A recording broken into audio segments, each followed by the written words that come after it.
যুবলীগ পূর্ব মাঠে ছিলাম, এখন আমরা ইনশাল্লাহ মাঠে আছি। ছাত্ররা এই কোটা নিয়ে আন্দোলন করেছিল, ছাত্রদের সাথে আমাদের উপর মহলের কথা হয়েছে। এখন কখনো ছাত্ররা আন্দোলন করে না, ছাত্ররা যখন আন্দোলন করেছিল তারা সুস্থ আন্দোলন করেছিল।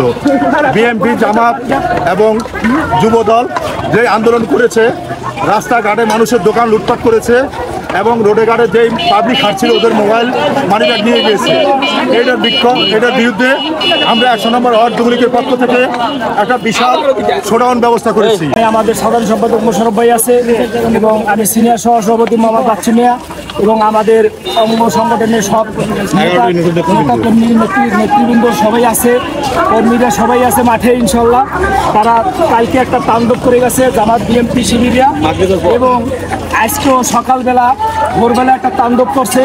অনেকের মোবাইল ছিনতাই করে নিয়েছে, গাড়ি ভাঙচুর করছে, অ্যাম্বুলেন্স ভাঙচুর করছে, আমাদের অফিস ভাঙচুর করছে কালকে রাত্রে।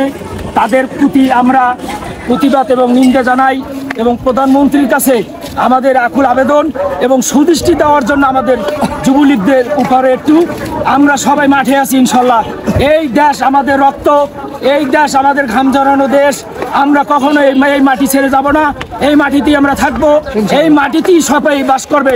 আমরা চাচ্ছি জনগণের জালমাল নিরাপত্তা রাখার জন্য বাংলাদেশ আওয়ামী লীগ যুবলীগ সবসময় মাঠে কাজ করবে। সংবিধান গেটে একটা পুলিশ ফাঁড়ি আছে, কালকে রাতে ছিনতাইকার বিএনপির লোকজনে জামাতের লোকজন মিলিয়া আমাদের অফিসটা ভাঙচুর করছে, লুটপাট করছে। অফিসে একটা পুলিশ ফাঁড়িতে লুটপাট করেছে, আরেকটা পাশে আরেকটা অফিস ছিল, এই অফিসটা লুটপাট করেছে। রাজপথের কাজ হলো রোডের কাজ করা, রাজপথের কাজ করা বাড়ি ভাঙা না, রাজপথের কাজ কারো মোবাইল নিয়ে যাওয়া না।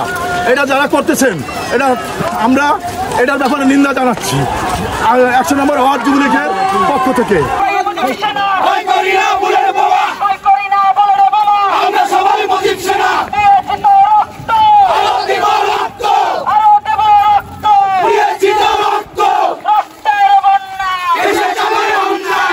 ওইখানে দেখেন